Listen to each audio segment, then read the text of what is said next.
Buenas noches.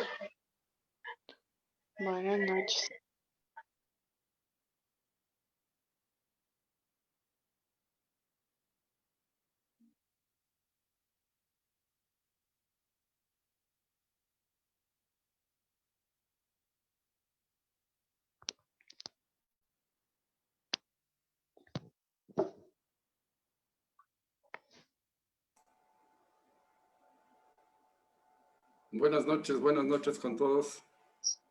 Buenas noches.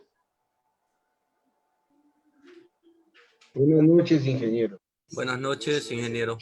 Buenas noches con todos. Buenas noches.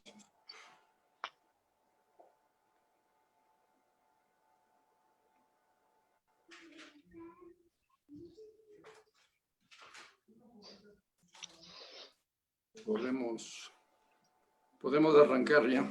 Son las 8. Buenas noches.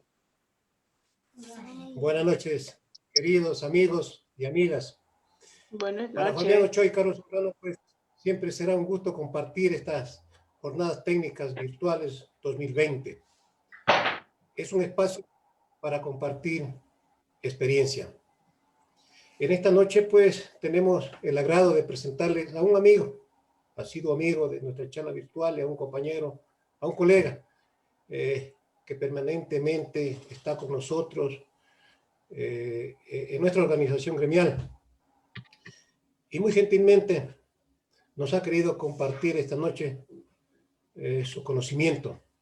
Una charla de lo que todos debemos conocer sobre nuestras actividades y en el aspecto legal principalmente. El tema es lo que debes conocer sobre la contratación pública. Gracias mil, querido amigo Fausto Hunda, por venir una vez más a compartir con todos los compañeros tu conocimiento de tu vida práctica profesional. Permítanme, compañeros, antes de dar inicio a esta charla, pues comentar poco sobre su hoja de vida.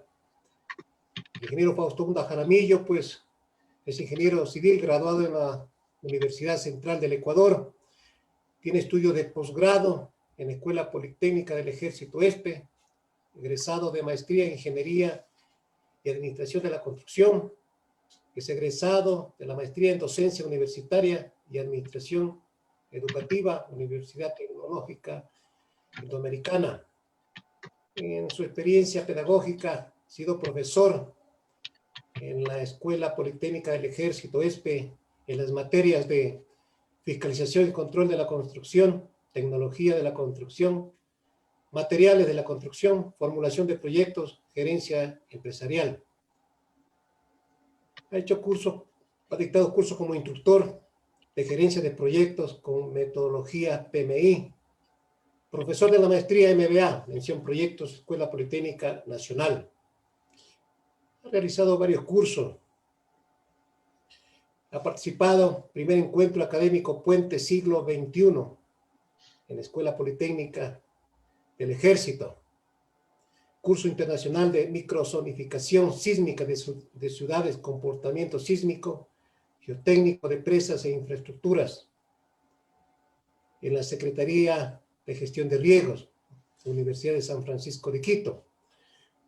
Curso internacional de gerencia de proyectos, metodología PMBOK 2000, gerencia de proyectos.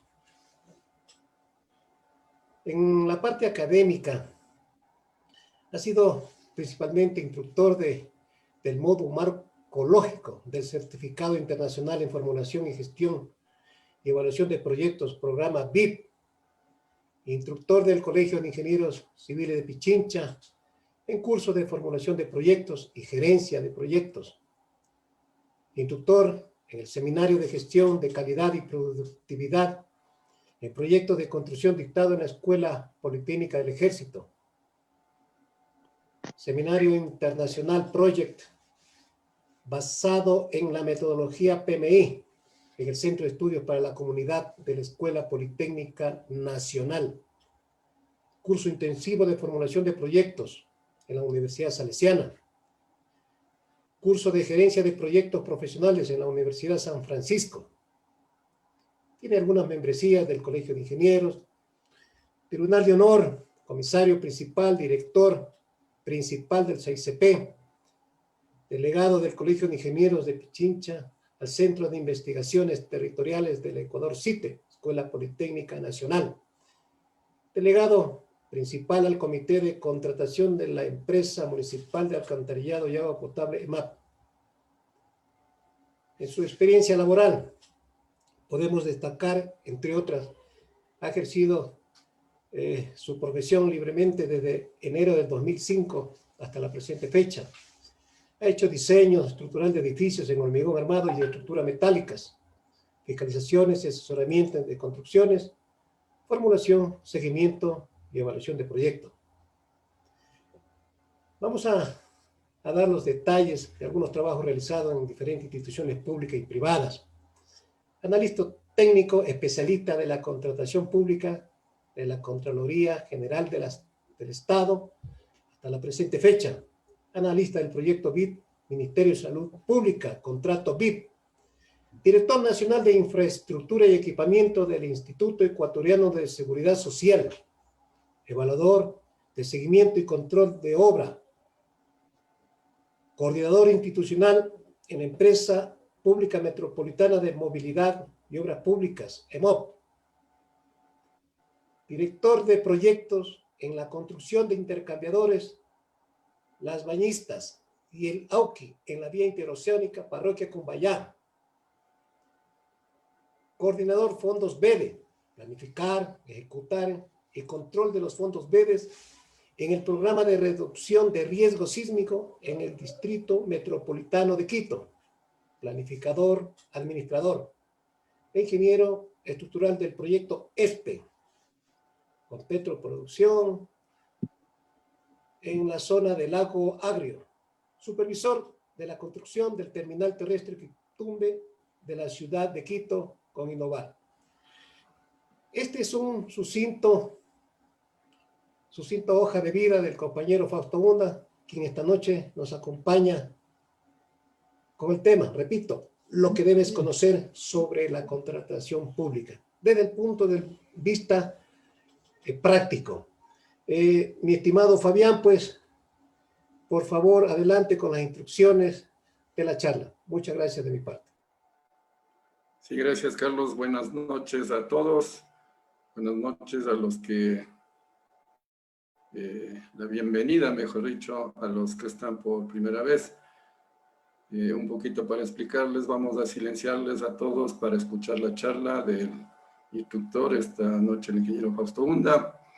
Y luego de la charla, pues tendremos una ronda de preguntas. Pueden intervenir levantando la mano virtual, o si no saben cómo, pues aquí nos acomodamos, no hay ningún problema, estamos en confianza.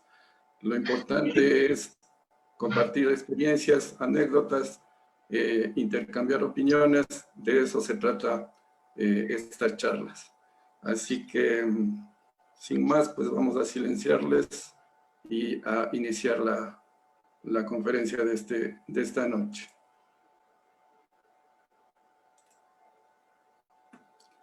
Listo, Fausto, puedes iniciar. Adelante. Buenas noches con todos. Gracias por sus palabras, compañero Carlitos. Gracias, Fabián.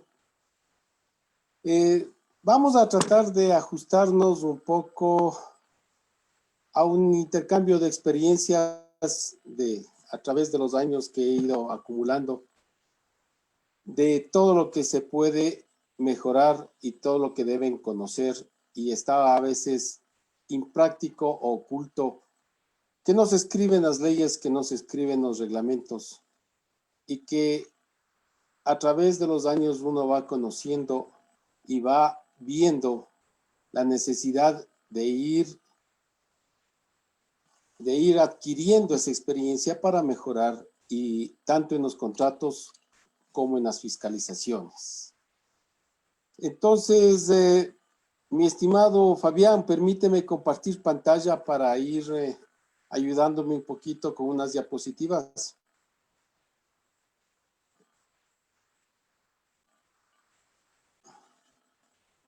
Listo, Fausto, puedes compartir.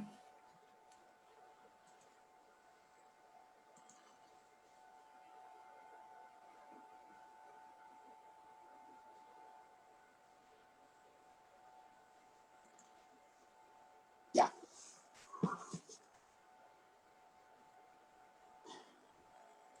Bien, la charla se va a tratar exclusivamente. No, perdón, estoy en una hoja que no debo estar. Aquí. Sobre la Ley Orgánica del Sistema Nacional de Contratación Pública, su reglamento, resoluciones del CERCOP y algo muy importante que nos vamos olvidando es las normas de control interno que la Contraloría General del Estado tiene y debe ser y se aplican tanto para los servidores públicos como para el contratista que debe cumplirlas. Bien, el primer artículo en el que debemos entender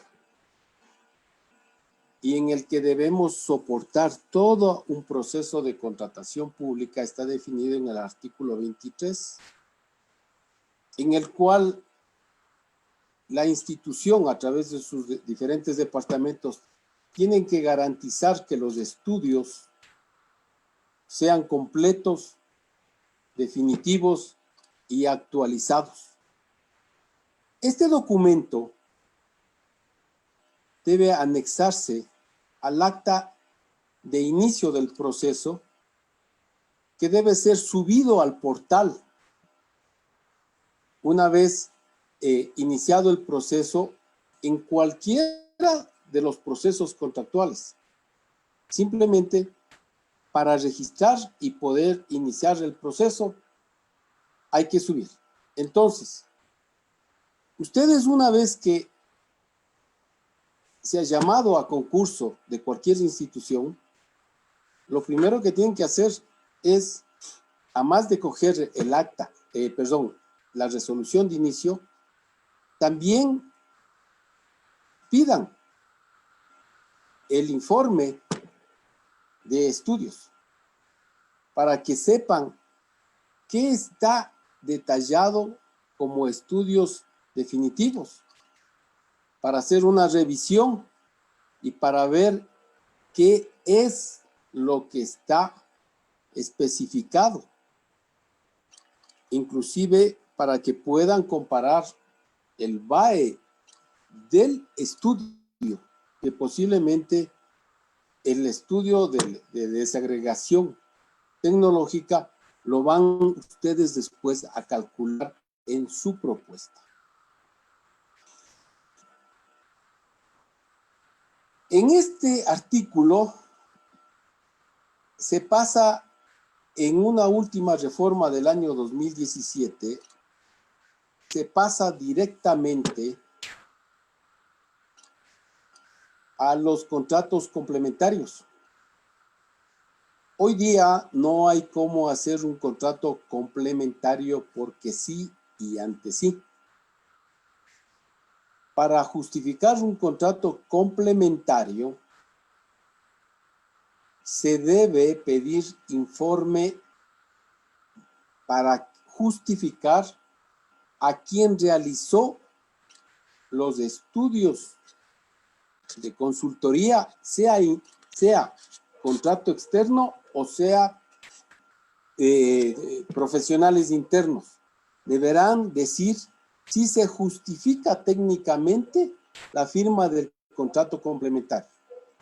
Esto está vigente desde el año 2017 en una reforma y que es muy importante porque ahí tendrá que decir, sí, en verdad, la tabla de cantidades no fue considerada estuvo errada y comenzamos ahí a tener, aparte de justificar el contrato, vamos a saber quién y en qué punto de los estudios comenzó a desviarse la contratación, si es que lo hubo. Ahora, puede ser un error técnico que habrá que justificar correctamente. Este estudio es muy importante porque aquí tiene que demostrarse correctamente todos los estudios iniciales, el cumplimiento de las normas NEG. Uno de esos es la obligación de todos los estudios de suelos, recordarán ustedes. La complementación de los estudios de las ingenierías. Los presupuestos, las especificaciones técnicas. Entonces, si todo esto no se encuentra en este documento del artículo 23, nos está demostrando que ya hay alguna irregularidad o nos estamos olvidando de algo que debieron haber hecho. De aquí partimos. Bien. Luego, habrá que tener el documento que nos demuestre que existe la disponibilidad presupuestaria y los fondos para cubrir la contratación a través de la ejecución del contrato. Bien, para esto, además de quien hizo el informe técnico de justificativo del artículo 23, se forma por delegación de la ley y del reglamento de la ley de contratación pública una comisión técnica. Esta comisión técnica, que es la que va a llevar a cabo todo el proceso precontractual, debe revisar, además de el estudio del justificativo del artículo 23. Por lo tanto, quienes emitieron el informe del artículo 23, más esta comisión técnica, pasan a ser solidarios en los estudios, porque así lo determina la ley y el reglamento. Esta comisión técnica también lo que hace es aprobar los pliegos para que la máxima autoridad o su delegado ponga la aprobación final y pueda ser subida al CERCOP. Vean ustedes que entonces no es cuestión de que la autoridad dice yo quiero comenzar un trabajo o un contrato y salen las cosas libremente y a libre albedrío. Algo muy importante que quería puntualizar, y es que la participación nacional se calcula a través de un programa que está en el portal, en el CERCOP, que es el BAE, pero que luego el oferente tiene que ratificar ese valor también calculando. Y hay algo que la ley está pidiendo y no estamos cumpliendo. Para la recepción provisional, el fiscalizador y el administrador del contrato tienen que volver a calcular el BAE con las cantidades reales ejecutadas para demostrar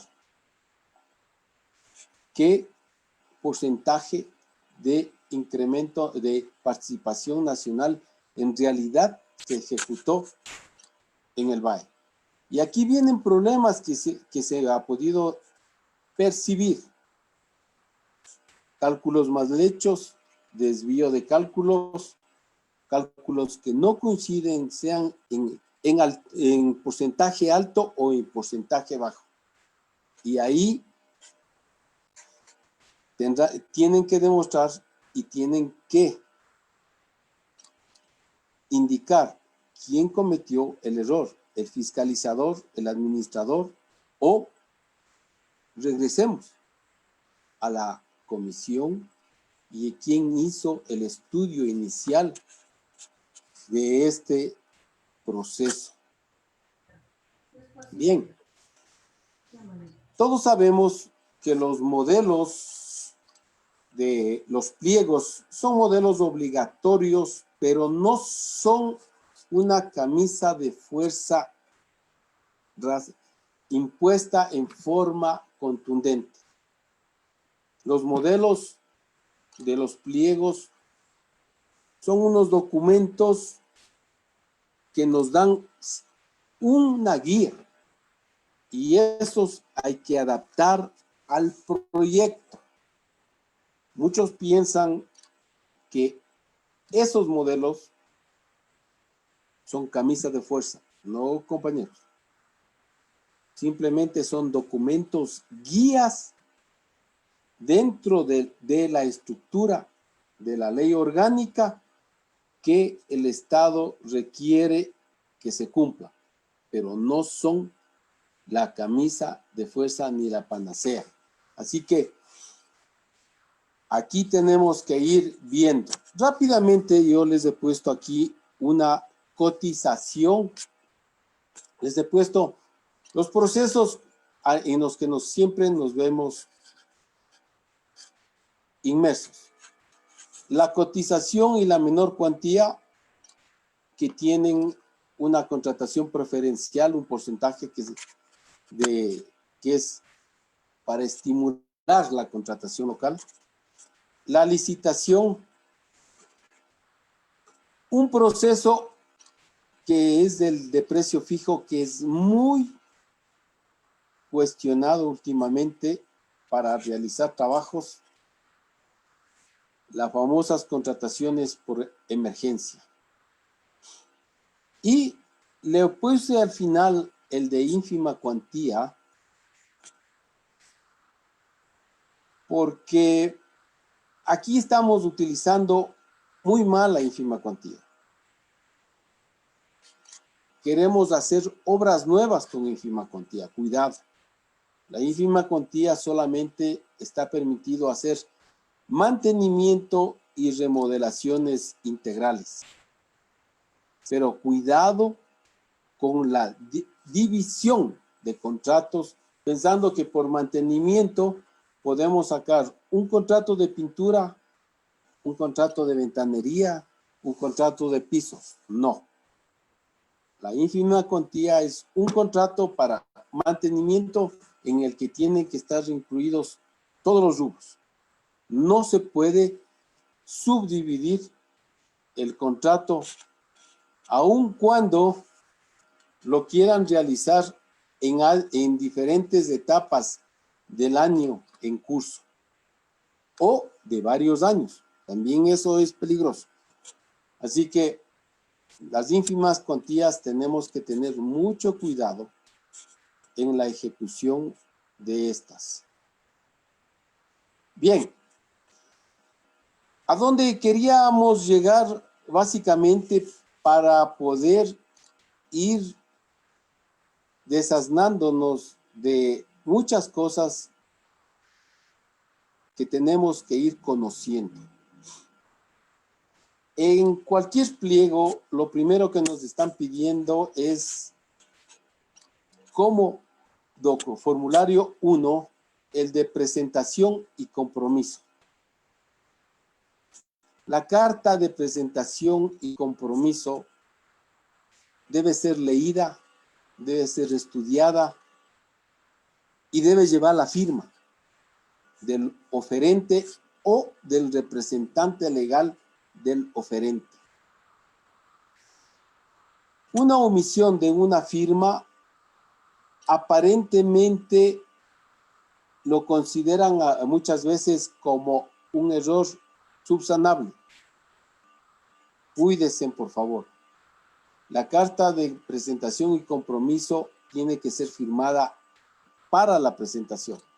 No es error subsanable. ¿Por qué? Porque es precisamente su compromiso el que está presentando. Usted no puede firmar una carta de esta naturaleza una vez que ya le abrieron los sobres, una vez que usted ya presentó la oferta y que le digan, venga, venga, señor, se ha olvidado, déjeme firmando. No.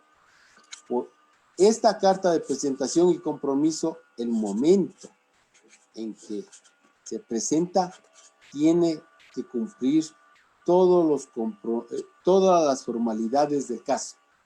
Y la más importante es la firma del oferente o del representante legal de la empresa o del consorcio que está ofertando. Verán que en esta carta de presentación o compromiso, ustedes dicen, porque así está diseñada la carta, que han conocido el lugar, que han visitado el lugar y que en función de eso han preparado su oferta. Entonces, ¿esto a qué nos lleva a pensar? A que todos los documentos técnicos pedidos a continuación responden al conocimiento cabal de la obra que van a ejecutar. Esto es,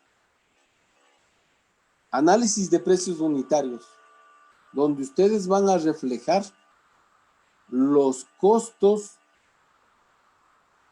que van a ofertar para poder ejecutar esa obra. Esos precios unitarios no pueden ser después inducidos o reclamados a decir, me equivoqué. No, el precio unitario, ustedes lo colocaron y ustedes son los únicos responsables por ese precio. No hay equivocación en ningún instante. Bien, después vamos a hablar un poco más. Los datos generales del oferente, una cosa muy importante.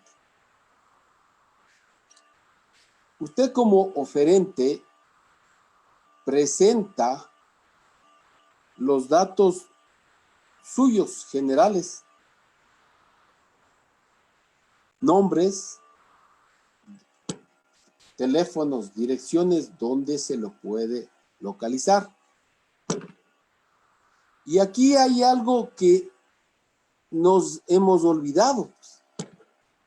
Son datos generales del oferente y resulta que ganamos el contrato y se firman con esos datos generales del oferente. Pero el oferente en algún instante se cambió de dirección.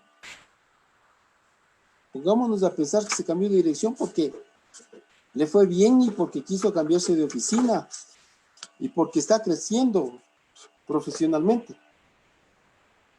El instante que usted se cambia de oficina o de dirección de domiciliaria, usted tiene la obligación de comunicar a la institución para que quede debidamente registrada su nueva dirección. Hay muchos colegas que firman el acta de entrega-recepción provisional, se cambian de dirección y nunca más se vuelve a saber de ellos. Pero mientras no termine el contrato, mientras no firme el acta de entrega-recepción, definitiva, tiene la obligación de cumplir con la ley. Esto es, comunicar su cambio de domicilio. Esto es no porque lo pida la ley de contratación pública, no, es porque lo pide la ley del Código de Procedimiento Civil. Usted tiene que comunicar su nueva dirección porque tiene un compromiso firmado con el Estado. Entonces, estos olvidos nos pueden causar problemas a posterior por cualquier cosa. Puede ser por una comunicación que le hace la institución que le contrató. Puede ser por una comunicación que le pase Contraloría General del Estado. Por muchas razones. Usted dice, no sé, yo no he recibido. No. Usted tenía una dirección donde ofertó, donde firmó. Por lo tanto, no se olvide que eso es un punto muy importante para que usted responda. Les recuerdo, compañeros, que nosotros como constructores, por vicios ocultos, tenemos una responsabilidad civil de 10 años. Por lo tanto, así hayamos cambiado la dirección de nuestras oficinas o de nuestra residencia, podemos ser requeridos por la institución contratante durante los siguientes 10 años, sea hasta para una consulta respecto del contrato que tenemos o para responder los vicios ocultos requeridos. Entonces, vean ustedes que los datos del oferente no solamente son hasta aquí llego y me voy, no. Lastimosamente, por acción, estamos anclados 10 años. Bien. Siguiente punto, que es la nómina de socios, accionistas o participantes. Esto es cuando se trabaja en socios, en accionistas, cuando hay accionistas o cuando se trabaja en consorcio. Esto es muy delicado porque creen asimismo que se acabó el contrato y nos despedimos. No. De acuerdo al tipo de sociedad, nosotros quedamos anclados a responder jurídicamente por el contrato. Si es a través de la compañía, si es a través del consorcio, estamos anclados a responder. Y esta nómina está anclada a los datos generales del oferente, que es precisamente las direcciones. Que yo soy solamente con el 5%, no importa, pero es accionista o es socio, no importa. Entonces, todos estos datos tienen que estar debidamente registrados. Luego tenemos la situación financiera. Es algo muy delicado tener que comentarles que en los informes de la Comisión Técnica para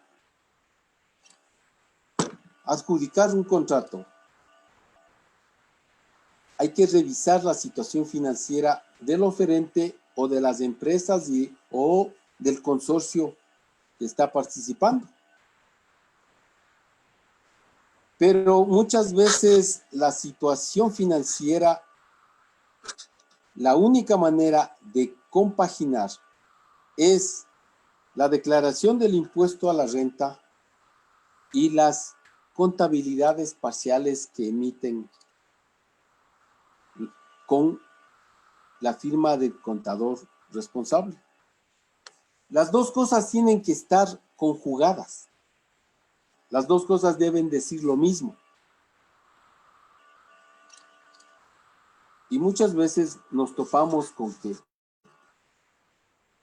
la contabilidad dice una cosa y la declaración del impuesto a la renta dice otra cosa.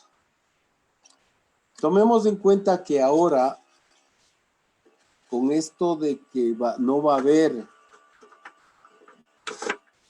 anticipos, que está corriendo esa bola por ahí, que no va a haber, no quieren darnos anticipos, entendería yo que en los pliegos se deberá poner una mayor atención a lo que es activos y pasivos del oferente, sea persona natural o sea persona jurídica, deberá demostrar de que puede financiar correctamente el contrato, porque a la final hay que decir la verdad. Si usted no recibe anticipo, usted pasa a ser un financista de la obra y deberá demostrar de que es factible financiar la obra.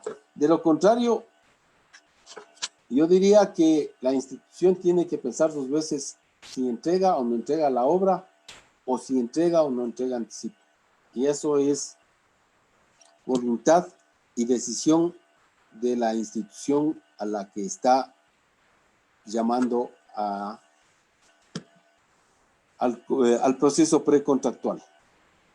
Bien, la tabla de descripción de rubros, unidades y cantidades no tiene mayor problema, salvo que cuando usted oferta no viene firmada o viene firmada la última hoja. Por favor, no se olvide de que todos los documentos tienen que ir por lo menos numerados y puesta una sumilla.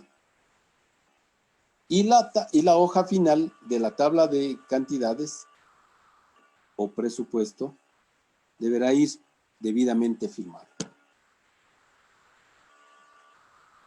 Los documentos que no llevan la firma son proclives de muchas cosas.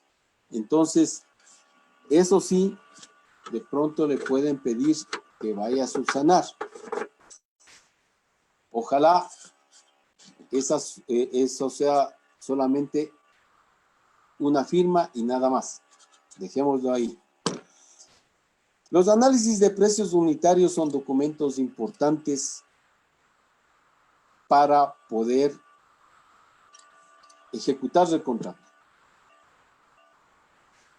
Los precios unitarios tienen que ser construidos primero con una lógica de acuerdo a la especificación técnica de construcción en la que nos describen cómo ejecutar y qué ejecutar.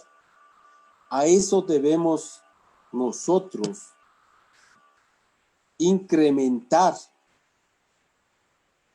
la calidad que nos requieren, por lo tanto, los rendimientos y ciertos materiales extras que nos permitan alcanzar la calidad requerida mínima o superior para nosotros poder garantizar un perfecto rubro ejecutado.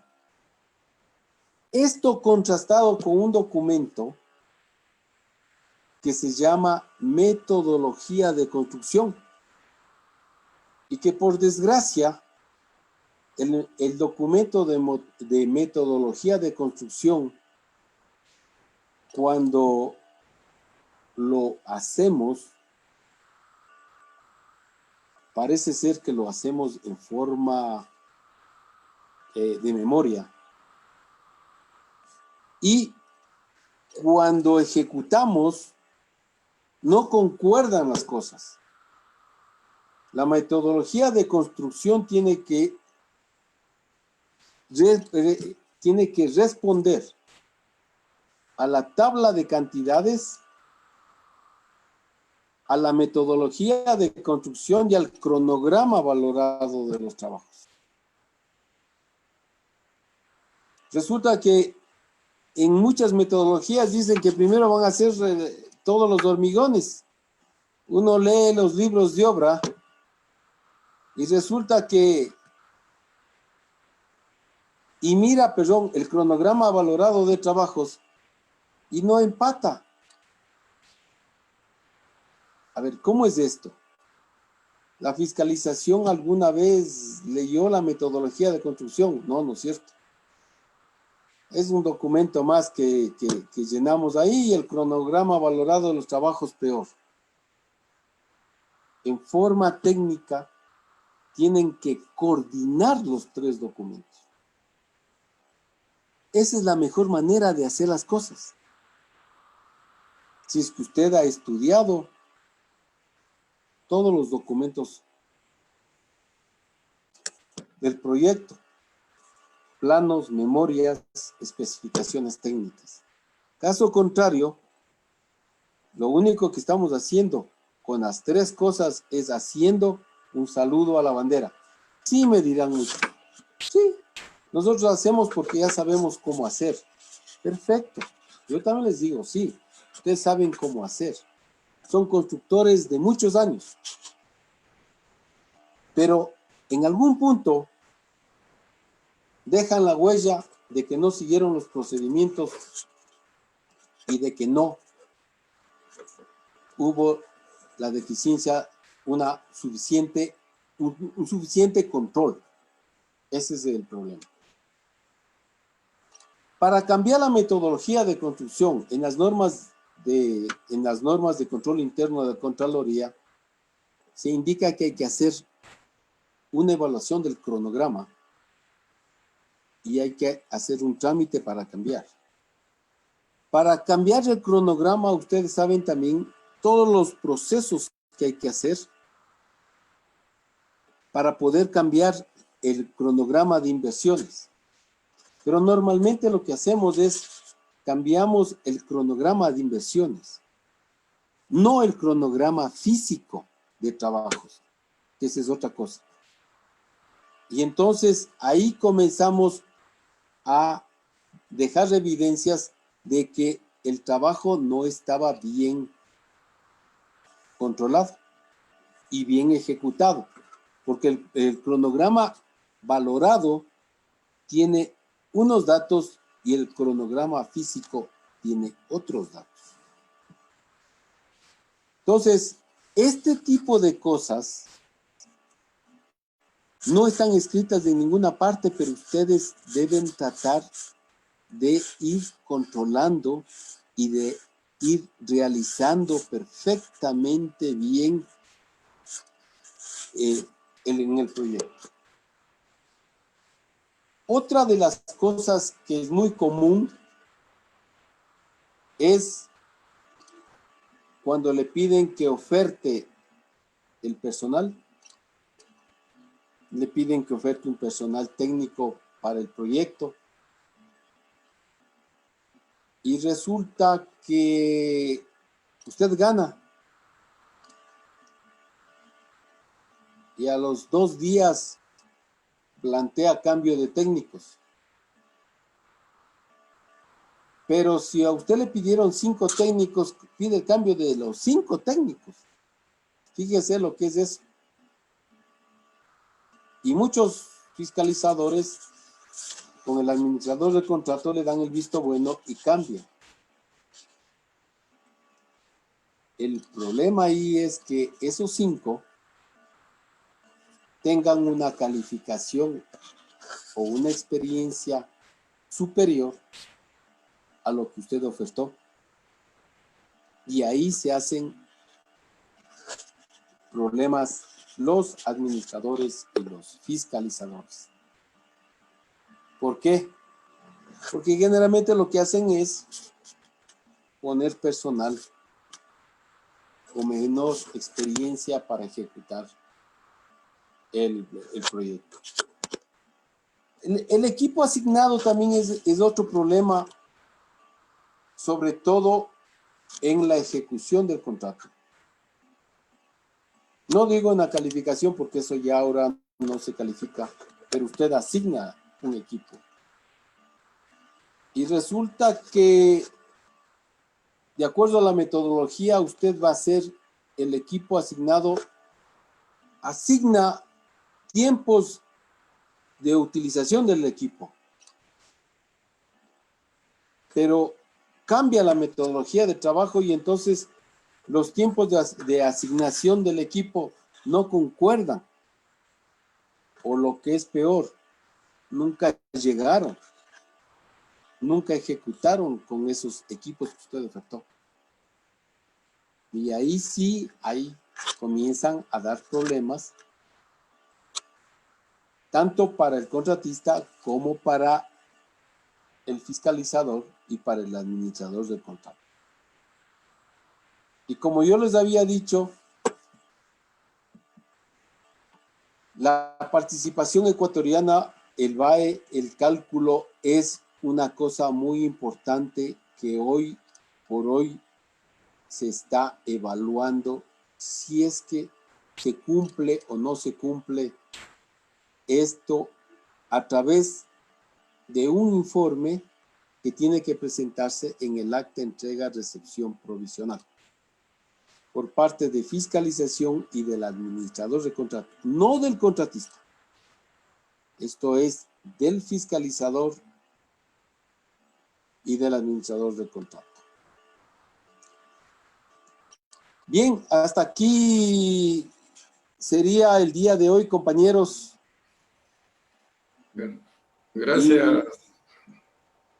Sí, La idea gracias. sería seguir conversando para poder ir cubriendo en los diferentes días, ir avanzando en los diferentes aspectos de la contratación. A las Sí, órdenes, Fabián. muchas gracias, Fausto. Sí, realmente siempre es bueno recordar o incluso aprender este tipo de cosas. Y antes de entrar en la ronda de preguntas, me van a permitir unos minutitos. Quisiera pedirles a todos los que están aquí presentes.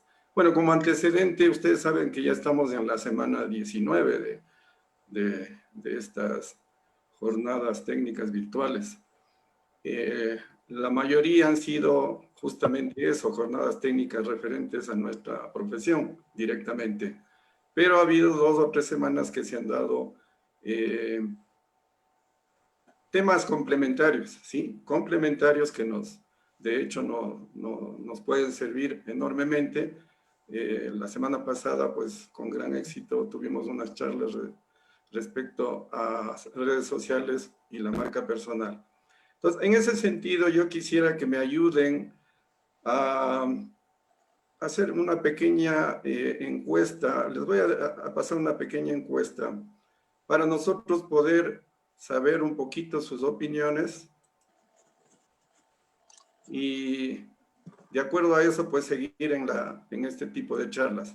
Entonces, ahí les va, por favor, si se toman un minutito de tiempo y me ayudan con esa encuesta, por favor, les agradecería mucho para después continuar con la ronda de preguntas. Así que, por favor, les ruego, pues, les debe haber llegado ya para que nos ayuden llenando, por favor.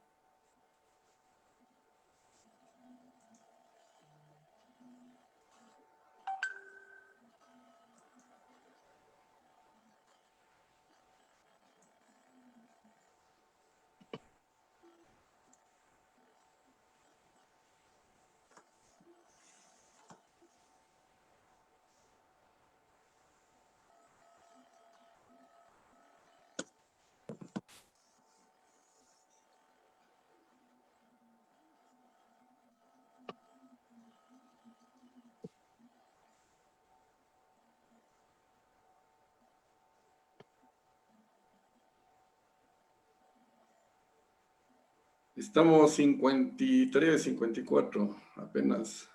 Todavía están 20. Ayuden llenando, por favor, para terminar rápidamente esto.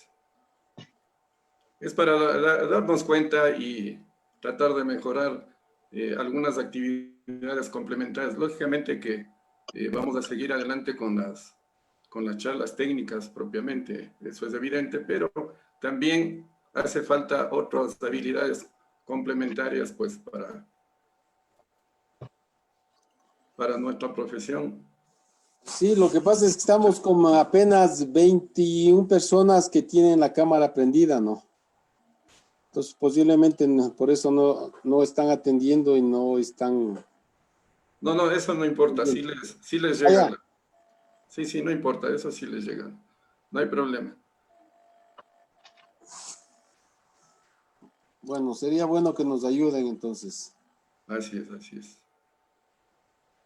Vamos a darles, estamos con 2 minutos, 18, hasta 3 minutos, ¿ya? Son unos 30, 40 segundos más nada más. Fabián, indícales que no queda grabado quién contesta. Simplemente No. La encuesta suma y punto. Sí, solamente me salen los porcentajes nada más, no se preocupen. Sí, porque a veces por el nombre se ponen recelosos. ¿Qué van a decir? Digan nomás que quieren hablar de fútbol, que quieren bailar, que quieren mejorar la situación Marital. de internet. Somos Amorosa. neófitos, hermano. Hacer negocios por internet también somos neófitos, sobre todo en ingeniería civil. Es muy grave esto. Hay algunas cositas que sí nos han faltado a los ingenieros y ojalá No, hermano, en general nuevos, hacer negocios por internet es bien delicado y bien complicado. Bueno, creo que hasta aquí finalizamos la votación, aunque faltan, estamos 36 de 53. Bueno, no importa. Listo. Entonces vamos a finalizar la votación en este momento. Y gracias a los que se tomaron el tiempo de ayudarnos. A ver, si quieren les comparto en este momento, vamos a ver si sale, si es que les sale a ustedes los resultados, ¿sí ven? Sí, ingeniero, sí se ve. Sí, claro. Bueno, aquí dice 62% cómo usar el internet para negocios, hijo. 57% cómo hacer presentaciones exitosas. Marketing para ingenieros, 57%. Diseño gráfico, 49%. Dobla tu publicidad. Bueno, ahí tienen los resultados. Vamos a tomar muy en cuenta todas estas cosas. Muchísimas gracias y vamos ahora sí a la ronda de preguntas. Gracias, estimados amigos. Bueno, vamos a la ronda de preguntas. El ingeniero Fausto Tituaña me estaba pidiendo desde que inició la clase, así que vamos a darle la palabra. Adelante, Fausto. Bueno, buenas noches a Carlos Zambrano, al ingeniero Fabián Ochoa. Realmente cada día estas conferencias van subiendo de nivel y yo quiero agradecerle mucho al ingeniero Fausto Hunda porque empata con un trabajo que está hoy realizando. Y aparte de felicitarte porque considero que en este tiempo nadie nos regala unas pastillas como tú las has preparado, de acuerdo a lo académico que eres, y felicitaciones y de corazón muchísimas gracias porque esto sí a uno le ayuda muchísimo para un desarrollo cuando tiene que hacer un trabajo. Te agradezco, Fausto, por tu generosidad en compartir tus conocimientos. Mientras tú estabas dando la conferencia, yo tengo una pregunta. Resulta que estoy analizando, haciendo un caso de un peritaje, que a los tiempos me cayó un trabajo. Este contrato, no voy a dar nombres, tiene sus actas de recepción provisional y definitiva firmadas a entera satisfacción de la entidad. Pero dentro de el momento que empieza la construcción, el consultor determina que tiene que hacer una variante en 100 metros por lo agreste de la cordillera por donde tenía que llevar una tubería. Entonces, el consultor, en base a sus estudios de suelos, determina la estratigrafía, la composición geológica y geotécnica de estos 100 kilómetros, 100 metros, perdón. Entonces, la pregunta es, el momento que el consultor no realiza la variante en sus estudios, simplemente indica que una vez que ha realizado los estudios, se encuentra con un deslave y propone una solución de encauzar mediante cunetas, mediante drenes, el agua, e indica claramente lo que se tiene que hacer, pero él no cuantifica ni hace un diseño de una variante. El momento que empieza la construcción, me hacías acordar justo en la que el contratista está conjuntamente con el fiscalizador, está en obligación de revisar los estudios y revisar los estudios y proceder a hacer un recorrido por el sitio por donde va a construir su obra. La pregunta que te hago, Fausto, es la siguiente.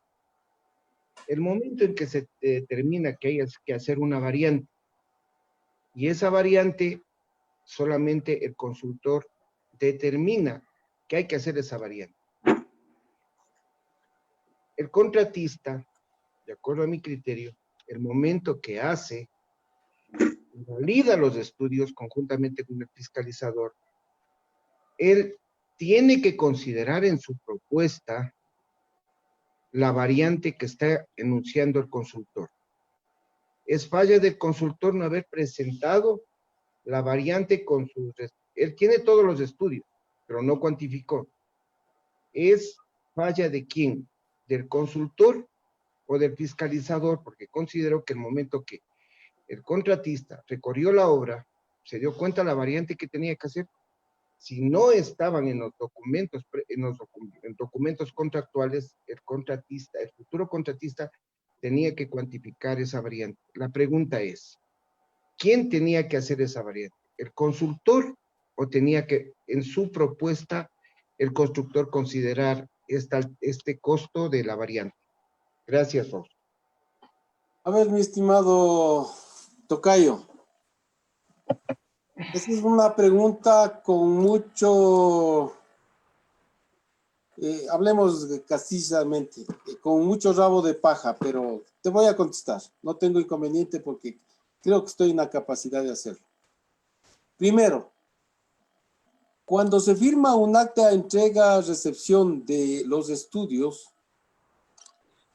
ya la institución, a través del administrador del contrato y del fiscalizador de los estudios, avalaron que estaban recibiendo algo completamente terminado.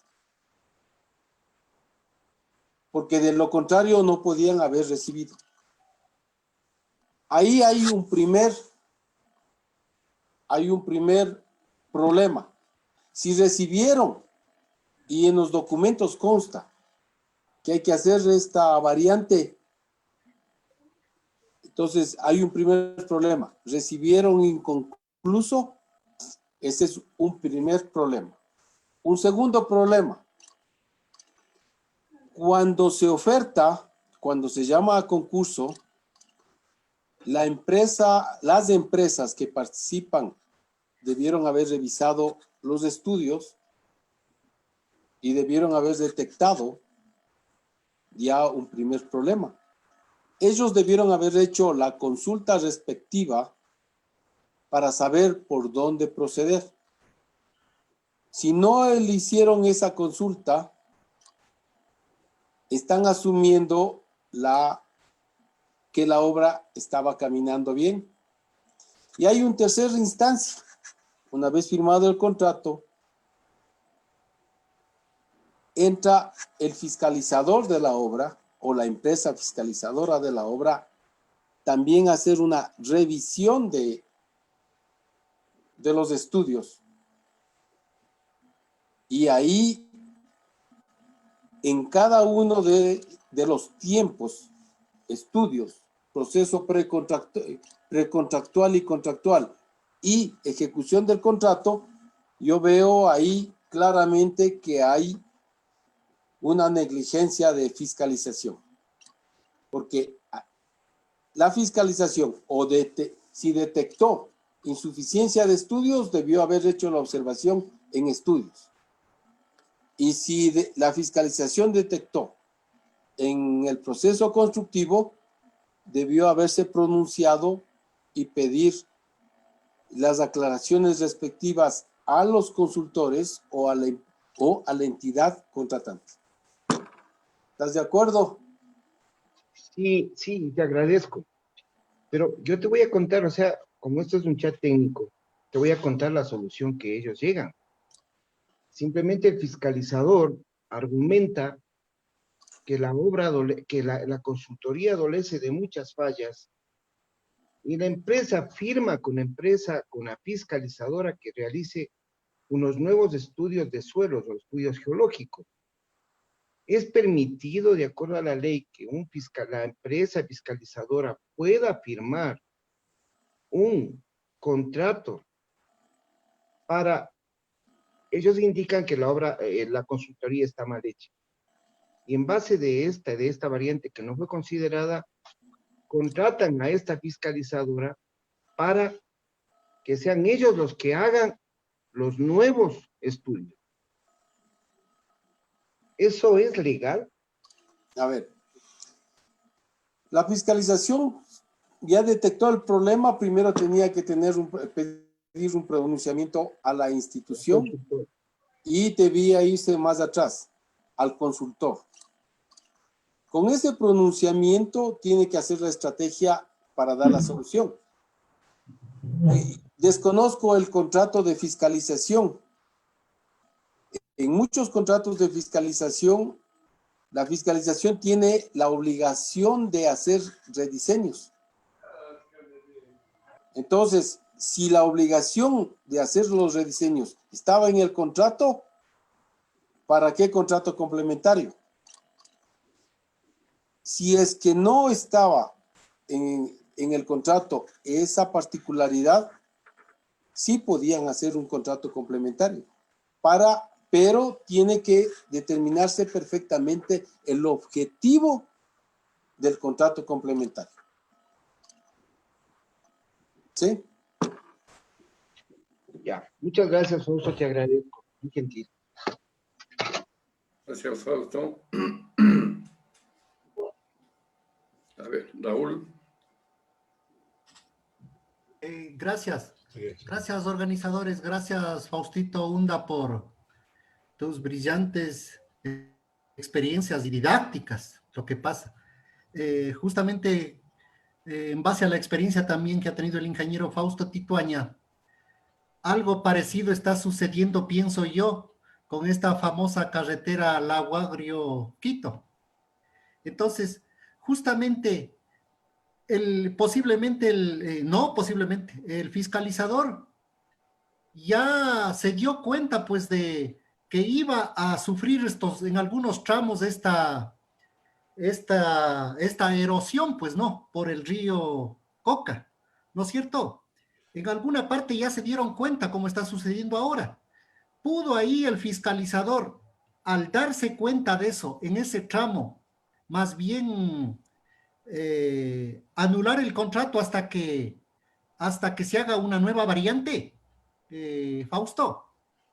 A ver, la carretera Quito-Baeza-Lago Agrio hay que ubicarnos en la historia. Esa carretera ni siquiera es construida la primera, el primer trazado ni siquiera es construido por el Ministerio de Obras Públicas, sino que es construida por la empresa que va haciendo el oleoducto. William ¿Ya? Brother. Estamos hablando del año 1960. Sí. Finales del 60, comienzos del 70, cuando el Ecuador recién comenzaba con la industria petrolera. Con el venir de los años, lo que hace el Ministerio de Obras Públicas es ir optimizando ese trazado de la carretera, de la trocha que sirvió para construir el oleoducto. Y también esta troza era parte de la vía a caballo que se utilizó desde 1800 para entrar al oriente. Entonces, aquí no había estudios. Simplemente lo que podíamos ir mejorando, lo que podíamos ir trazando. El Ministerio de Obras Públicas lo ha hecho así en la mayoría de este tipo de carreteras. Luego, lo que ha ido el ministerio es perfeccionando la vía. Lo que era para un carro, lo enancharon para 2. Y luego lo que era una vía que era lastrada, que ni siquiera era un lastre técnico, sino simplemente botado material granular. Lo fueron haciendo una estructura de pavimento. Ahí recién el Ministerio de Obras Públicas comienza a tomar conciencia de calidad en las vías. Y claro, la vía a Lago Agrio la terminaron como la hemos conocido en los últimos 10 años, 15 años, con una vía un poco más carrozable, digamos así, pero mantenía el trazado de los años 70, lamentablemente. Pero fiscalización ahí no cumplió, no había para qué, porque no alcanzaba la técnica todavía para estudios de tan altos riesgos y estudios tan profundos. Eso es mi estimado Raúl. Ok, gracias. Carlos Zambrano. A ver si nos centramos Compañeros, un poquito más en el tema de hoy día. Sí, gracias Fausto, muy didáctica la clase, la conferencia, la charla, como quisiéramos nosotros llamarla. Tú nos has comentado un poco de una documentación de formularios, equipo mínimo, de estos temas que debemos tener en cuenta en la presentación de nuestra oferta. Yo sé que el tema es candente y de repente nos sacamos fuera del contexto porque es muy apasionante, ¿no? Entonces, yo más bien les pediría que vayamos por parte, ¿no? Por parte. Tú hablabas del artículo 23, de los estudios que deben estar completos, y también decías que en el evento de que el estudio por alguna situación tuviera que hacerse una obra complementaria, debía llamarse o notificar al consultor para que responda sobre eso. ¿Sí? ¿Y qué pasa si el consultor ya se fue del país? Una preguntita. Usted habla también que hay que tener la partida presupuestaria o la certificación presupuestaria. ¿Sí? ¿Y qué pasa cuando aquí en Quito, el señor alcalde se le ocurre decir que 0 anticipos, al menos en la obra de menor cuantía? Vamos caminando un poco más adelante.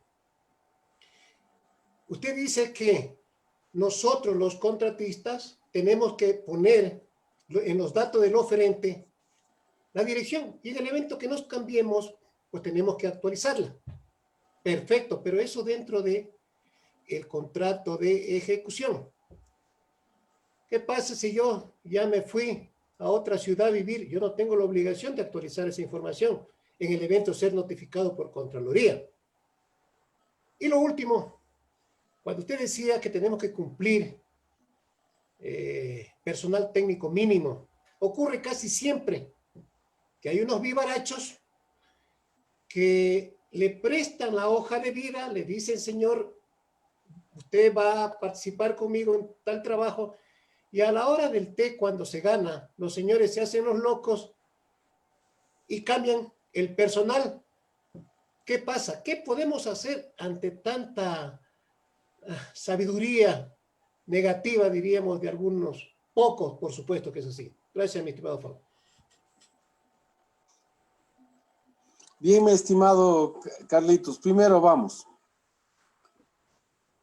Es responsabilidad, de acuerdo al Código de Procedimiento Civil, que la identificación del contratista esté perfectamente definida. Y cuando usted firma un contrato, por A o B razón, usted se cambia, tiene la obligación de comunicar el cambio de dirección. Eso lo obliga el Código de Procedimiento Civil. A tal punto que si usted se cambia, vea, fíjese, simplemente, se cambia a vivir en la ciudad de Portoviejo, usted, que vive ahora en Quito, y tiene que allá cambiar la dirección de su cuenta corriente, así esté en el mismo banco. ¿Por qué? Porque las notificaciones del banco o le llegan a su domicilio o lo seguirán llegando al domicilio que usted tiene denunciado. Tome en cuenta que nosotros somos responsables por 10 años por vicios ocultos. Por lo tanto, siempre habrá la posibilidad de que en una obra nos puedan hacer por lo menos una consulta y nos digan, esto es vicio oculto o no, y usted tenga que responder. Si usted no responde, si no hay dónde notificarle, ¿cómo le van a considerar? El banco, cuando usted está debiendo, ¿qué hace? Va y comunica, señores, me estoy yendo acá, que me lleguen las documentaciones acá. La ley electoral, cuando usted cambia de domicilio, le da a sí mismo 30 días para que vaya y comunique al CNE que se ha cambiado de domicilio. Aquí somos muy fáciles. Esperamos el proceso electoral para ir a cambiar. La ley electoral establece que si usted cambia de domicilio, en 30 días tiene que ir a cambiar. Fíjese.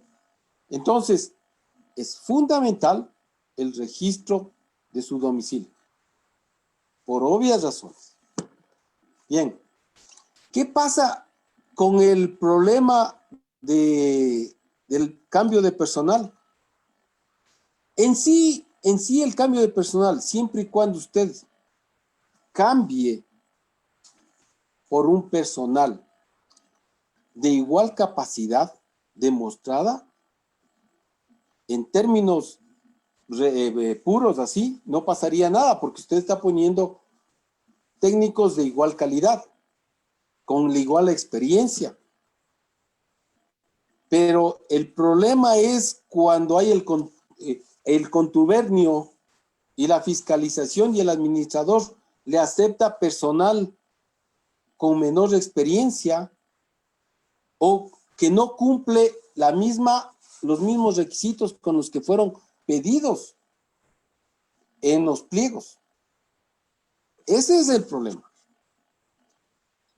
Y para que ustedes tengan en cuenta, en Contraloría lo primero que hacemos es volver a calificar a ese personal. Y quienes se llevan las glosas, no las glosas, sino las multas administrativas, son el fiscalizador y el administrador de contrato. Porque ahí el contratista no tiene problema. Porque él propuso, el fiscalizador es el que tenía que decirle, vea, cumpla con le rechazo. Pero no, el fiscalizador le hace la carta y le dice, le apruebo. Entonces, ¿quiénes son los que más llevan las multas? Ya pueden imaginarse. Entonces, la mayoría de funcionarios públicos que participan como contratistas o como fiscalizadores y como administradores de contrato son los que más tienen que cuidarse en este punto. El cumplimiento obligatorio de que el reemplazante sea igual o superior a lo que estaban ofertando. ¿Sí? ¿Qué más era, Carlitos, que usted me estaba preguntando? Sí. A ver, para ir completando esto, está bien lo que usted dice, que el fiscalizador acepte a una persona con mayor o igual conocimiento que el ofertado. Pero ¿qué es lo que ocurre con ese compañero que el consultor se comprometió a participar con ellos en el proceso, en la consultoría? Yo aquí tengo varios amigos y le digo a mis amigos, usted, si yo gano, usted va a hacer este trabajo, usted gana, etcétera. Pero ocurre que a la hora del té no se cumple eso. Y la fácil, voy, contrato uno que me cobra menos y al pobre compañero lo engañé, lo utilicé para ganar. Sí, esa era mi pregunta puntual. Yo les decía, la otra era que... Ya le Claro, verá. más o menos. El problema está en la justificación del por qué el profesional que ofertó se separa. Y entonces, cuando uno pide la documentación, lo primero que tenemos que ver es la carta que presenta el profesional que se separa renunciando al puesto que estaba, para el que estaba puesto. Ese es el primer documento que tiene que presentar. Ahora, sabemos que hay un montón de profesionales que prestan la hoja de vida y que saben que gana el señor, cobran alguna cantidad de plata, se dan la mano y se van. Ese es un problema donde están involucrados ya profesionales que están haciendo modus operandi de la vida así. Y ahí sí es grave. Claro que hay cómo mejorar eso, pero habrá que mejorar los pliegos y habrá que mejorar un poco la ley de contratación pública. ¿En qué parte? Precisamente en la forma de seleccionar y de reemplazar al personal para dejar completamente alineado la cosa. Eso es, mi estimado Carlos. Gracias, amigo.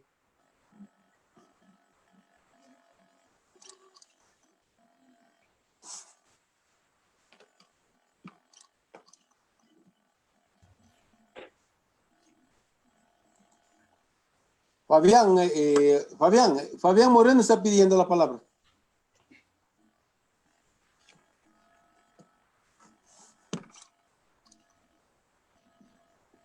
No se te escucha, tocayo. Prende el micrófono. Ah, perdón, sí. Tienes toda la razón. El formulario de compromiso de cumplimiento de parámetros en etapa contractual, ¿en qué tipos de contrato es permitido presentar en lugar de la experiencia del personal técnico? Es una pregunta de Evelyn Isa. A ver, el formulario de compromiso de cumplimiento de parámetros en etapa contractual. Sí, está en el chat, no sé Para todos los procesos de contratación de obra. Eso es para contratación de obra, exclusivamente. ¿Sí? Es un formulario que básicamente reemplaza a la hoja de vida. o le complementa la hoja de vida. Ok, Fabián Moreno y luego Iván Gallardo. Gracias. Creo que es costumbre que la vara la pongan muy alta ya, o sea, no hay cómo intervenir. O sea, el tema cada vez es mucho más interesante. Muy bien a los organizadores. Fausto nos decía muy bien el tema de las ínfimas cuantías, del PAE, etcétera. Podría complementar algo, Fausto, en el sentido de que la subdivisión de los contratos no solo es en ínfima cuantía, sino en todos los procedimientos, solo se puede contratar cuando en los estudios se ha especificado etapas. Pero es muy común ver en el portal, me invento, y exagerando, por supuesto. Contrato un proyecto de agua potable y hay 4 contratos. Contrato para la captación, contrato para la planta de tratamiento, contrato para las conexiones domiciliarias y contrato para la conducción.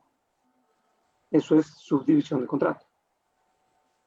Y es para eludir justamente los procedimientos. El VAE, si bien es cierto, tenemos que calcularlo, Fausto, lamentablemente desde su concepción, desde su cálculo, hay muchos supuestos. Y el porcentaje de participación nacional termina siendo un resultado supuesto, porque no tenemos un listado completo y el porcentaje efectivo de participación de cada uno de los materiales. Tenemos simplemente 0, 40 y 100%. ¿Dónde podría ser más? Pero esas son las normas, esa es la regla. En ese sentido, Fausto, ¿qué tipo de sanción? Porque no he visto. ¿Qué tipo de sanción tendría la fiscalización, el contratista, el administrador del contrato, al no recalcular primero el VAE? Que obvio es lógico eso. Y segundo, si el contratista presentó en su propuesta, me invento, el 60% de participación nacional y el rato de ejecución por la variación de los rubros, sin mover los porcentajes de cada uno de los componentes de los APOS, da 50%. Simplemente porque se movieron las cantidades. Yo no veo incumplimiento del contratista, pero podría asomar que el porcentaje es menor, ¿no es cierto? Perdonen, la de Faustito Tituáñez sí ya es una consulta de largo alcance, o sea, eso tenemos que sentarnos con algo en un fin de semana. Gracias, compañero. Sí, el viernes. A ver, mi estimado Fabián, sí, es cierto que se hace en la subdivisión de los contratos en etapa 1, 2, 3, 4, ¿sí? Bueno, cuando eso sucede, también el cálculo del VAE tiene que hacerse por etapas, en primer lugar. Sí, claro. No, cuidado. Es que a veces presentan para lanzar el proyecto, el VAE del proyecto completo. No sé si es por viveza o es por ignorancia, pero en muchos casos te presentan el VAE del proyecto completo, no de la etapa. Y ahí estamos cometiendo una primera irregularidad, ¿no es cierto? Segundo, el VAE final, que tiene que calcularse para dejar indicado en el acta de entrega-recepción provisional, tiene que separarse todos los incrementos de cantidades. Porque tú vas a comparar un VAE que te nace de una tabla de cantidades contractuales. Y si esas cantidades contractuales se han modificado y se han incrementado o se han decrementado, tú ya no puedes comparar. tienes que comparar con la misma tabla de cantidades. Y ahí hay un problema. O sea, sacas a un lado los incrementos de cantidades, ¿sí? Porque de lo contrario, lo que tú dices, puede haber una modificación en alta o en baja del porcentaje de participación ciudadana ecuatoriana. Estamos muy claros. O sea, hay que aprender a comparar peras con peras. Nada de que pera ecuatoriana o como decimos, manzana chilena con manzana ecuatoriana. No puedes comparar. Así sean manzanas.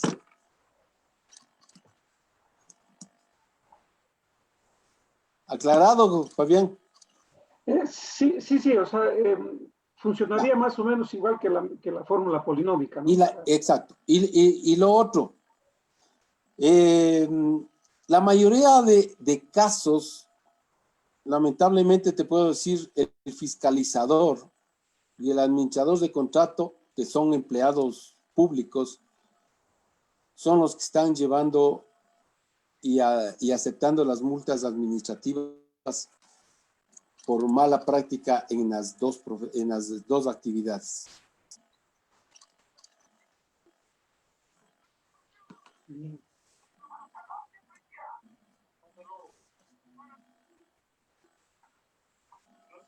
¿Alguien más? El ingeniero Gallardo. Iván Gallardo, por favor.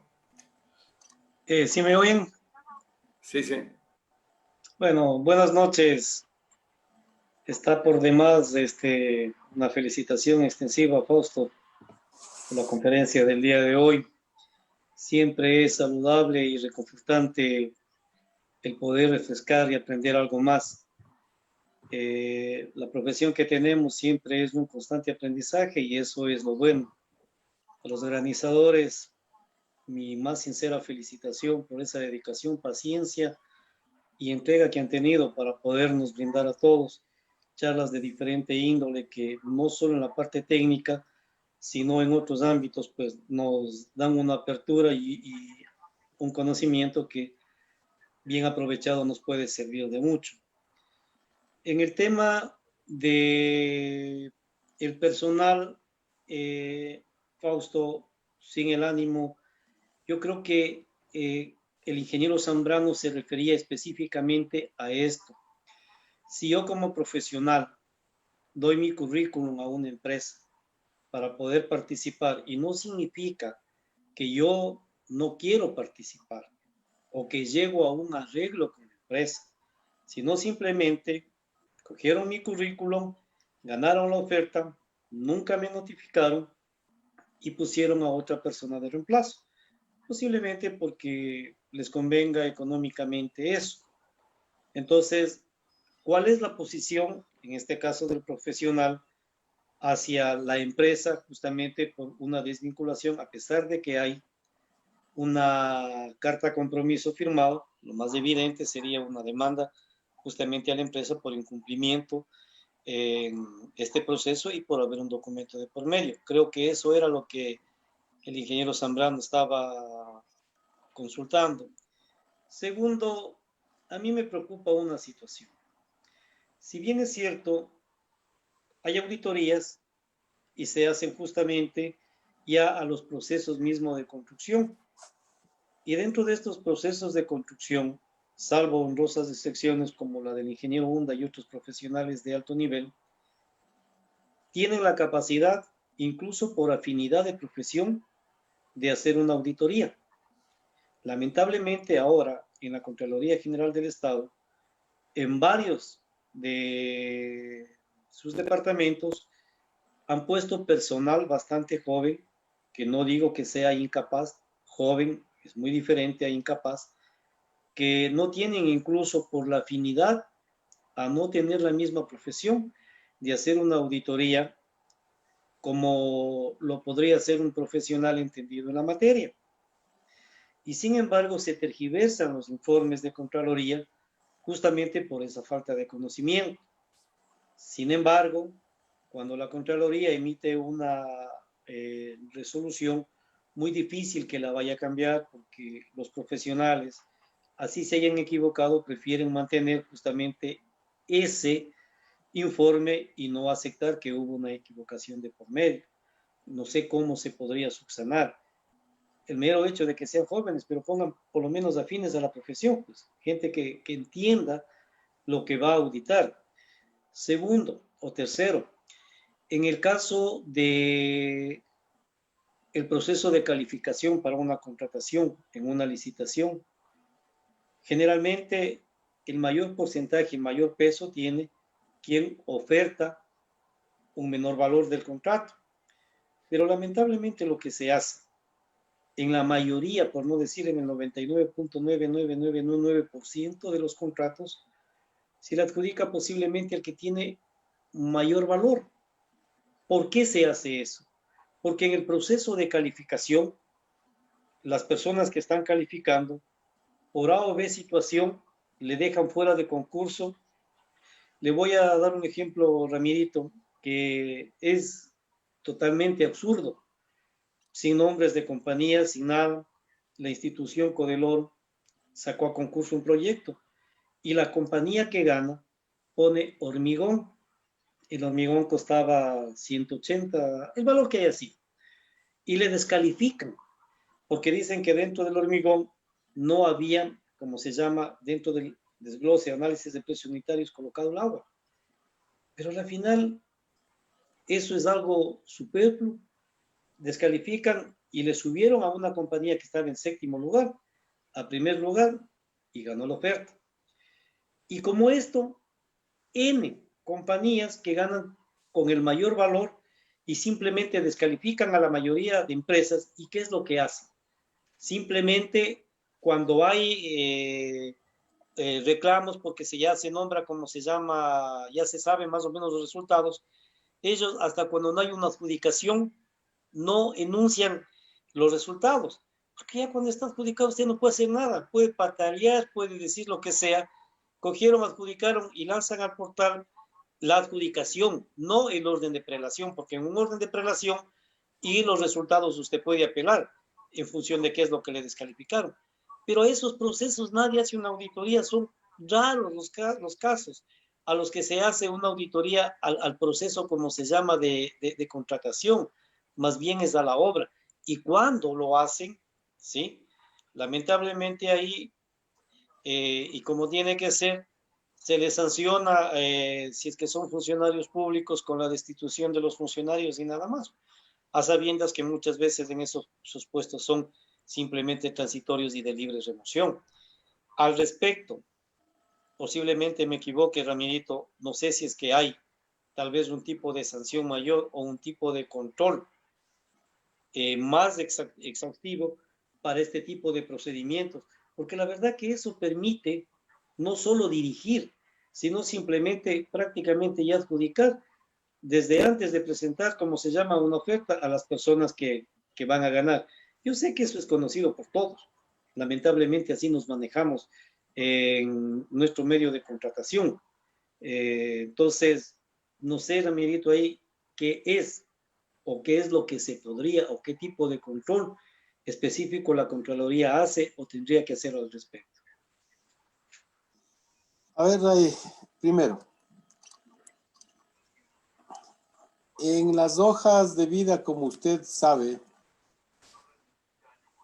también es una lotería y le voy a comentar un caso. Precisamente por utilizar las hojas de vida de persona, de cualquier persona, en un concurso de consultoría, una licitación, resulta que las dos ofertas fueron con el mismo profesional. Se les cayó a la oferta ganadora, porque clarito dicen los pliegos, el profesional tiene que participar solamente en una. Claro, después quisieron justificar que le tomaron el currículum y todo lo demás, pero ya era demasiado tarde. Descalificadas las dos empresas. ¿Cómo arreglaron? No sé, pero hubo un descalabro entre esas dos empresas precisamente por utilizar las hojas que no debían utilizar, una de ellas. El asunto de la comisión técnica es muy delicado y lo que usted acaba de describir nos hemos topado plenamente. Lamentablemente, las últimas reformas a la ley orgánica de la contratación pública que quedaron vigentes desde el año 2010 para acá. Primero, a la Contraloría le quitaron muchas facultades sancionadoras, precisamente aduciendo que eso tiene que pasar a la instancia jurídica. Y la otra, las corrientes que se dan en el mundo y que a veces las tomamos por novelería y que estamos viendo que en el país y en el mundo entero no han dado resultados, es que tenemos que llevar una lógica para ir haciendo las cosas de acuerdo a la experiencia y a la preparación académica. Hay jóvenes que han entrado a trabajar no solamente en la Contraloría, sino en muchas empresas públicas, también me he topado yo. Sí, tienen toda la buena voluntad, tienen el ánimo, tienen todo, pero les hace falta siempre un par de años de rodar. Y eso es precisamente lo que se refleja en muchos resultados, sea de control o de ejecución o de planificación. Y eso ya no podemos hacer nada, porque no está en nuestras manos, está en manos de quienes tienen el poder y está en manos de quienes están tomados del control del país de este momento. Sabemos cómo actúan las comisiones técnicas. Le doy la razón. Yo también he visto de informes de descalificación. Y lo único que podemos hacer nosotros es poner una sanción administrativa a la comisión técnica y no se puede hacer más precisamente por las reformas a la ley orgánica del año 2010. Eso es lo que les puedo comentar. Gracias, Ramirito. Bueno, creo que ya vamos llegando a una hora adecuada como para retirarnos. Ya te dimos la palabra, tocayo. Pero bueno, a ver. No hay Quería solo complementar y apoyar lo que decía Fausto y respecto de Iván. O sea, es muy interesante el tema, pero nosotros debemos ponernos a pensar de que en este tiempo, en los últimos 6 meses con la pandemia y demás, se suben al portal de compras públicas 100 procesos diarios en promedio. ¿Quién puede chequear eso? Muy difícil. Segundo, cuando nos sentimos aludidos, y hablo en primera persona, cada vez que he reclamado, he votado abajo procesos.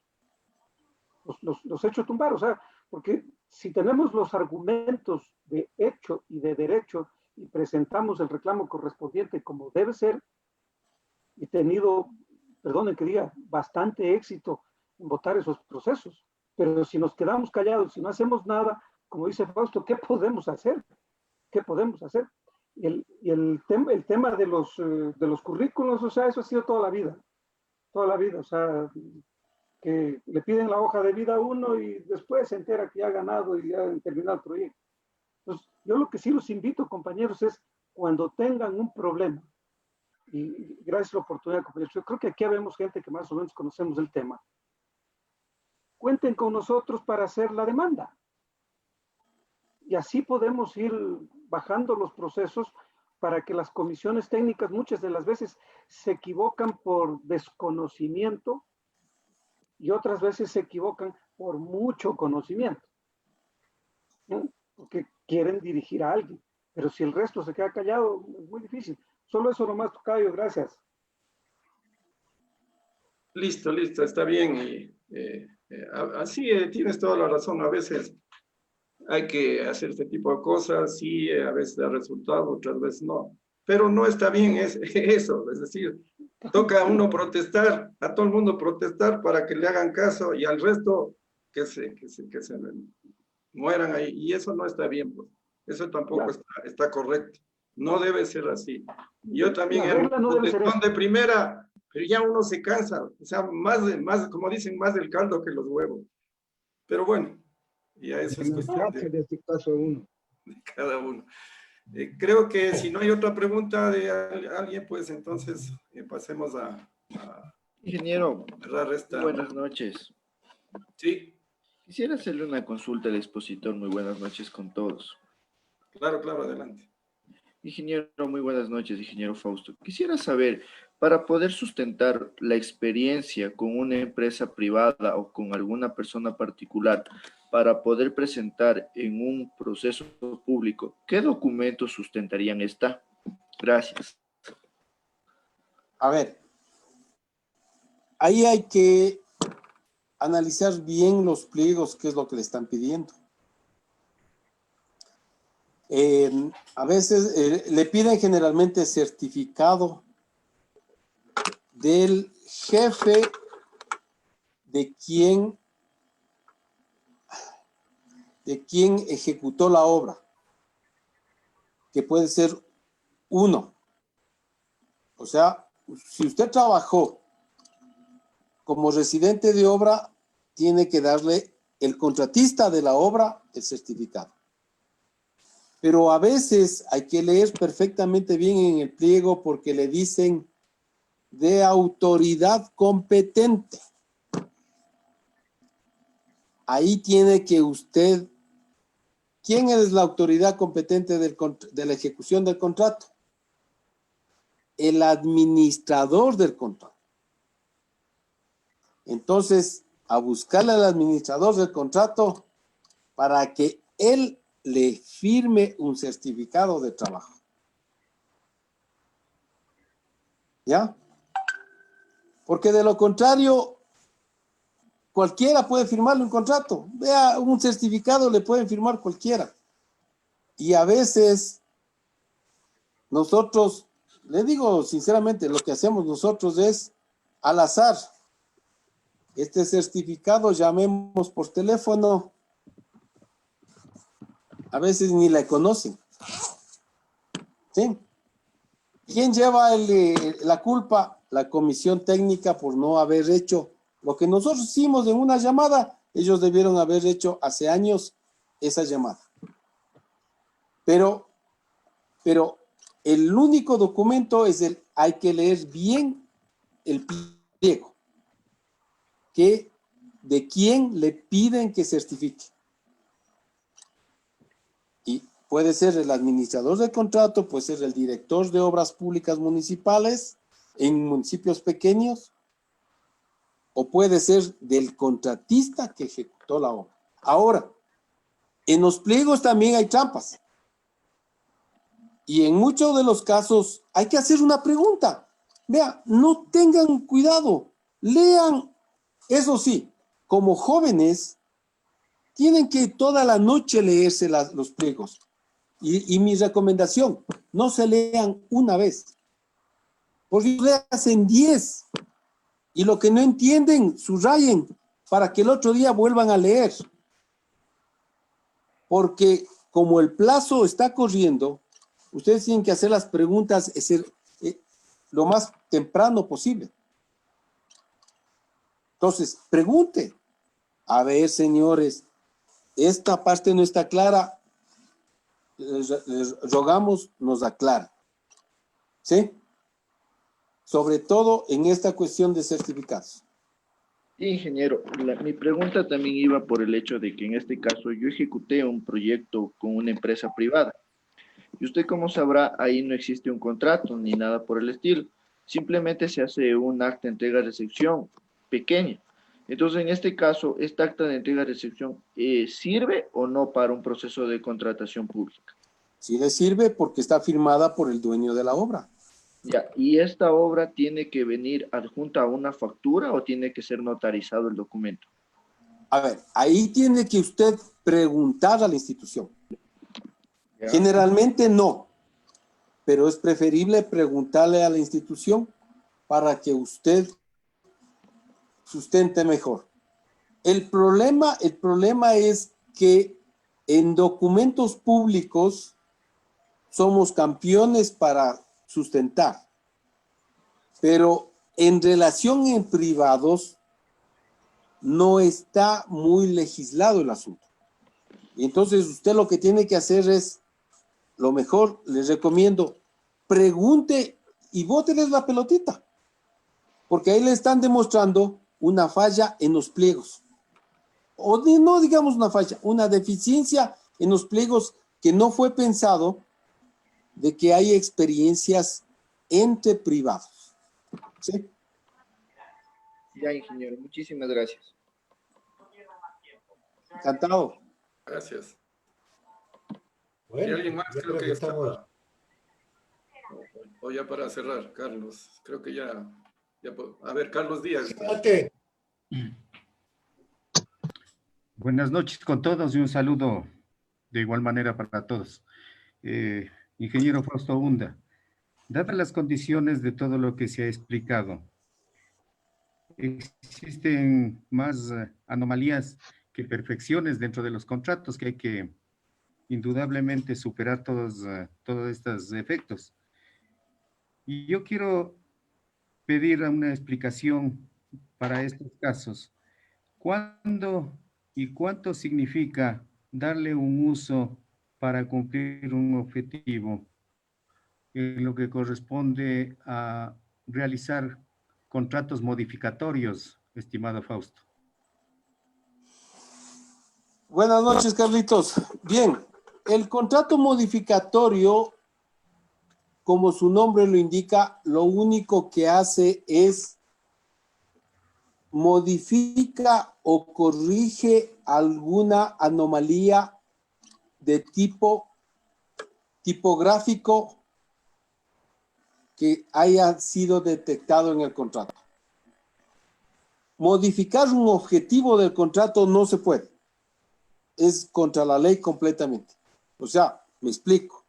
Firma un contrato para construir una cancha de básquet y luego quieren hacerle un contrato complementario para construir un aula escolar. Eso no puede.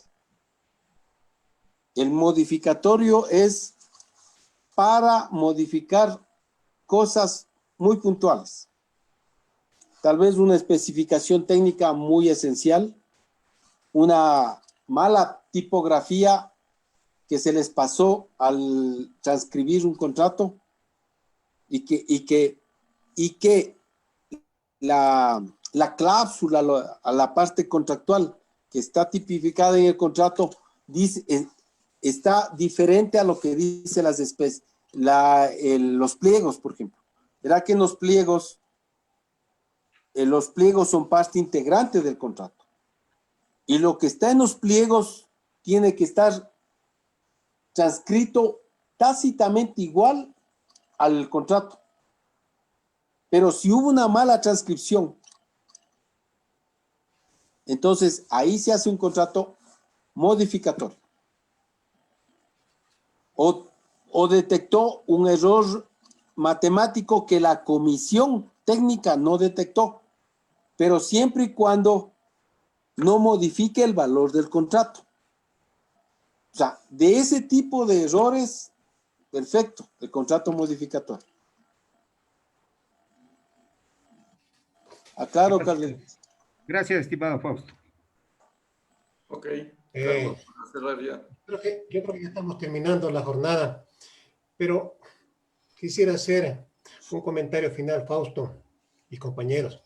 Toda vez que este programa justamente de intercambio de experiencia y de hacer reflexiones, yo creo que los compañeros ya se han adelantado y han dicho varias, pero yo quisiera comentarles con respeto, por supuesto, a los colegas, que las entidades gremiales muchas veces reclaman por sus socios que dicen que las obras no se deben hacer sin anticipo. Pero ocurre que los compañeros siguen participando y ahí entonces las entidades gremiales ya no pueden hacer más. Quizás la necesidad nos obliga a hacer cosas. Quizás los jóvenes quieren explorar y después se ven abocados en situaciones. Y lo que es más, un distinguido ingeniero que ha sido instructor en las entes gremiales hizo un comentario a un periódico en la cual decía pues que él está de acuerdo en que no se dé anticipo porque está sujeto a corrupción. Chuta, yo decía entre mí, acogiendo el sentimiento de los compañeros, o de la gran mayoría, que eso es ilógico, ¿no? Yo creo que todo contrato debe tener un anticipo, más cuando yo escuchaba a Fausto que decía que tiene que tener una partida presupuestaria, una certificación presupuestaria. ¿Y qué vamos a poner en el contrato? Cero anticipo. O sea, si no ayudan en la causa a defender las aspiraciones gremiales, o sea, tampoco pongan el pie. O sea, habemos de todo en la institución y somos respetables ingenieros. Yo a veces les digo, o nunca hicieron nada, o nunca se han puesto en nuestros zapatos de contratistas, que padecemos la de Caín y que muchas veces no nos pagan. Porque a veces nos hacemos cosas ideales con los trabajos, que casi nunca ocurren. Y aquí habemos muchos que estamos con dificultades, que no nos pagan desde hace rato, y no pasa nada. No pasa absolutamente nada. La indolencia de las autoridades sigue campeante y la política sigue adelante. Así que, compañeros, ese era el último comentario, sin nada de polemizar, solamente hacer una reflexión, como decía Fabián Moreno, todo está en nosotros. Todo está en nosotros de comenzar, que alguien encienda la chispa y nosotros empujar la defensa propia. Si es que de repente no la hace nuestro gremio, pues nosotros también podemos hacerla desde nuestra trinchera. Así que muchísimas gracias, Fausto, queridos amigos, muchas gracias por compartir esta charla y sin más, pues, por favor, cuídense y los esperamos el día miércoles a esta misma hora. Muchas gracias, compañero, y muy buenas noches. Comentarios, un pequeño análisis sobre el anticipo. En las próximas charlas vamos a comentar, porque no es solamente cuestión de hablar del artículo del anticipo. El anticipo implica pliegos, condiciones específicas, implica cumplimiento de obligaciones y deberes del contratante y del contratista e implica garantías. Así que no hay cómo hablar solamente cero anticipo y punto. Es una estructura completa de contratación diferente. Eso hemos de hablar el día viernes sin ninguna duda. El día miércoles, una linda semana. Un buen fin de semana a todos. Pasen bien. Buen inicio de semana. Buen fin de semana. Inicio. Y lunes, semana terminada, Ivancito. ¿Qué pasó? Bueno. Hagamos la clausura. Creo que es largo. ¿Cómo ves? Creo que es largo el fin de semana del ingeniero Bunda. Nos vemos el miércoles. Buenas noches. Miércoles de ceniza va a ser. Buenas noches. Gracias a todos, gracias compañeros, gracias. Muy bien.